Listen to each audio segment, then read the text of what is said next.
Hey everybody, ronarray here, and I've been testing multiple farming mechanics across this league. And during all those tests, people have been constantly asking me what is my character rarity and how heavily character rarity even affects the loot. So in this video, I want to test 0 against 100% rarity on my character, running similar maps under similar buffs from towers and checking how much raw currency we are going to drop with 0 rarity and 100% rarity. I'm also going to compare all other parts of the loot and share my opinion about how much rarity you even need to have on your character. I hope the data will be helpful for all of you. Let's go! So during this test, I'm going to farm maps under the influence of 2 towers, with 3 tablets in each tower, because that way it will be as close to the real game conditions that people usually farm as possible. I wanted to make the test as close to normal maps that everybody running as we can. I'm also going to use Breach because it's probably the best mechanic to provide as many rares as possible. That way it will be much easier to calculate our loot because it's giving a lot of rares and a lot of monsters in general. I also feel like it's pretty stable, and since I'm going to use a Besiege Atlas tablet, it's going to provide a very decent amount of monsters every time. That way it will be 2 towers with 3 Breach tablets in each. Talking about maps themselves, I'm going to run maps with quantity and rarity on all of them. Approximately I aim for like 10-15% of quantity and at least like 40% rarity.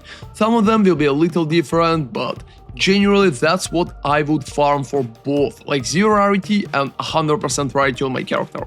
I'm also going to buff them with like Distilled Paranoia for additional number of rare monsters because it's going to improve the situation with amount of rares, and we're going to drop more loot that way. We also will be approximately like 36% delirious, so loot will be improved by 2. Those maps are not too expensive, and it should showcase just the basic maps that people usually farm for any kind of basic strategies. Talking about the Atlas for that test, I'm just going to run a very basic Atlas with all bonuses for Precursor tablets, with bonuses for Remnants of Power, together with a pack size, chances for additional rares right here, and chances for additional magic monsters for Breach. I'm going to take Waystone modifier effect for additional explicit modifiers on Waystone bonuses, and in the Breach itself I'm just going to take like Rising Pyre, Frantic Invasion, Crumbling Walls, and Interdimensional Assault. I believe that Interdimensional Assault here could be a pretty good idea, because our Breach not going to close until we will kill all the monsters. So I think Interdimensional is making perfect sense for it, and it's just going to improve the density. That's why I'm not taking Grasping Hands, because I don't really believe that Grasping Hands are pretty much important for that test. So Atlas is pretty basic, there's nothing too crazy about it, and we're just focusing on Breach, pack size, and explicit modifiers where we can. I'm also not taking Unstable Energies, because I think Unstable Energies can interrupt with the test. Initially I wanted to take it, but right now I believe it could be not really stable enough, because even the node itself calls Unstable Energies, and I believe that it could be too random to calculate it, so I'm not going to take it, and I'm just going to keep the Atlas like that. So those are 2 sets of tablets that I'm going to use for those tests. Those tablets are pretty much for 0 rarity and those for 100% rarity. Those tablets are practically identical. We have like rarity for items here. We have also additional rare monster and quantity here. We have increased rarity of items together with monster density here and here. And here I have monster density again together with quantity, same as there. And here I have monster density and rare monsters in your maps. So again, monster density and rare monsters in your maps. That way I have 12 tablets right here, which are almost identical to each other, and that way tablets will be practically the same in almost all maps that we are going to farm, both with 0 rarity and 100% rarity. I'm also going to use Ray class Besieged Breach Precursor tablet to make sure that we will have a lot of monsters and breaches. I bought a pretty cheap one with only 1% increased monster density for both tests. So talking about the maps, after I just applied tablets for both of those, it should be approximately like that. We have a little quantity, we have a little rarity, and we also have like monster density up to almost 20%, and additional chance to get like rare monsters. And also the unique tablet which I already showcased. So I'm going to farm all the maps in the radius with all of those buffs and calculate how much I'm going to drop currency just with 0 rarity at my character. And my character right now has no rarity at all on any of the items. I just don't have anything anywhere, and there are practically no rarity part in my skills. And now let's finally talk about the loot and everything I received. First off, let's talk about the loot that I received when I've been running 0 rarity. During 30 maps in the test, I received all the currency that you can see on the screen right now. That's about 4 raw divine drops, 23 chaos orbs, and 229 exalteds, together with 69 walls, which is nice, and 75 alchemy orbs. I also received a pretty decent amount of breach stones, as you can see right here, and right now it's around 9, together with some breach splinters, and 3 simulacrums. I feel like that loot is pretty decent, because 4 raw divines is a very good option when you've been running like 0 rarity across 30 maps. I think it should give you 1 divine approximately every 5-6 maps, and I think it's a very decent result right here. We also have 5 orb of chances, 3 orb of elements too, and amount of exalteds together with amount of chaoses is pretty nice too, but I honestly expected a little more chaoses even while running 0 rarity. I also dropped 1 stellar amulet. I think it will be interesting to see how many I will drop with high rarity as well. And here is the result from 100% rarity. I received 4 divine orbs again in 30 maps, but I also dropped perfect jeweler. Since perfect jeweler is currently like 1 divine and equivalent to 1 raw divine as well, I think it will be easier to calculate it as 5 raw divines together.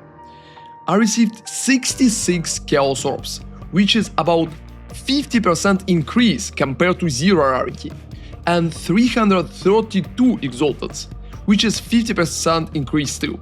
So if with 0 rarity, I received about 229 exalteds, then with 100 I received 332, which is significantly higher. It's same with chaoses. Right here we had only 43 chaoses, and right here we have 66. So if amount of divines that I dropped is pretty close, we can count it as 5 against 4, and I only received +1 divine while being running high rarity, but amount of chaoses and amount of exalteds is significantly higher. I dropped about 63 orbs of alchemy, so it's even less than I received with 0 right here. And I also dropped 125 wall orbs, and it seems like amount of wall orbs practically doubled, which is very good, even if wall orbs are currently not expensive. As you can see, I also received same amount of breach stones, it's looking literally the same, and almost same amount of simulacrums, just a little more splinters in the process. So I feel like simulacrum and breach splinters are currently not affected highly by rarity, and it's barely changing between like 0 and 100. But the currency which is the most affected, it's pretty much chaos orbs and exalted orbs by themselves. So if you want to get more chaos orbs and exalted orbs, I think running at least 100% rarity would be better. Since I dropped 1 more raw divine than I had in 0 rarity setup, I think it's making perfect sense to mention it as well. Amount of orb of chance has been literally the same, it's been 5 with 0 and 6 with 100%. And I even dropped a little less orb of annulments, only 1 against 3 in low rarity setup. So generally, I feel like rarity currently helping up with chaos loot and helping up with exalted loot. It's not really providing tremendous results, but I think I made about 1.5 up to 2 divines difference just in basic currency across 30 maps while running rarity against running no rarity. If you will calculate one raw divine that I dropped, and since I dropped more with a higher rarity, I think the difference would be 2.5 divines across 30 maps. So if it's worth it for you, and if you can get more rarity into your build, I would definitely recommend to run at least 100% rarity right here, because it's providing chaoses, it's providing additional exaltats, and I feel like chances for raw divines is kinda higher as well. So maybe I got unlucky in some parts because my sample size right now it's not too big, but I think it's already showcasing a pretty decent pattern of the changed environment and changed amount of currency that we are dropping. So I would definitely recommend 100% rarity if you can stick it into your build. However, if you cannot, as you can see, loot is still very decent even without it. I still had like 4 raw divines, I had a lot of exaltats, I had like chaos orbs, we still got simulacrums, we got like breach stones right here, and I received a lot of other currencies such as tablets, for example, which I'm not counting because it's not really connected to rarity. However, additional rarity is definitely providing benefits, at least at 100. I think with higher levels, rarity probably has a heavily diminishing returns, but I will try to test higher percentage later on, and if it's going to provide any kind of result, I'm probably going to do a video about that as well. It's also pretty important to mention that compared to 0.1 in 0.2, rarity definitely got nerfed. Even when you're jumping to 100% rarity and receiving a pretty decent currency buff, it's not that amazing, because in 0.1 your amount of currency could double or improve even further. Some people have been reporting up to 3 times more currency with high rarity. Right now, as you can see, we're receiving something between like 30 to 60%, depends on the amount of currency itself, and for divines number being very close, even if we will consider that I've been a little lucky. So rarity right now is definitely working not that good as it worked before, but it's still providing decent bonuses, and I would say that if you can get it in your build, it's still recommended to do that. Even if it's not absolutely must-have, as it being in 0.1, when rarity just provides almost all your currency. And another important thing for rarity in general. If you're deciding on adding rarity to your build, you also will need to keep in mind what kind of mechanics you are farming. Because for some particular mechanics, such as, for example, breach, it's going to provide much bigger upside, and for other type of mechanics such as ritual, for example, or if you're running like schemas, rarity will play significantly less role. So when you're picking some particular items to add to your build and decided on the number of rarity that you want to have in there, you will always need to keep in mind what kind of mechanics you're going to farm and if it's worth it exactly for you. However, most of the farms right now are including raw divine drops and pretty much focusing on just dropping a lot of currency, especially if it's not ritual, trial or schemas. So for the most of the builds, having rarity would be a better option than not having it at all.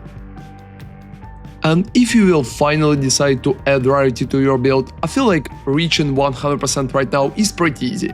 To get it for the test, I use a helmet with 46% increased rarity of items. I also used boots with 23% of increased rarity of items. And on top of that, I also got a ring with 32% increased rarity. It all led to a pretty decent amount of 101 rarity percent, and you will just need to have like helmet, boots and one of the rings. You can easily push higher if you will add rarity to your second ring, for example, or if you will change something else. But I recommend to roll it at least at helmet, because there's not a lot of stats that you can get there, and at boots, because at boots you always will have like an open suffix option just to get from 20 to 25% increased rarity in almost all the cases. That way you can easily reach at least 70 and perfectly 100. Which could improve your loot, as you can see, we figured it out during the test. So I hope all of that data will be able to help you out to decide if you want to stick rarity into your build, if you want to make some sacrifices to drop some particular stats to make sure that you have higher rarity, and if it's worth it for you. Thank you very much for watching as usual, guys, and ronarray out.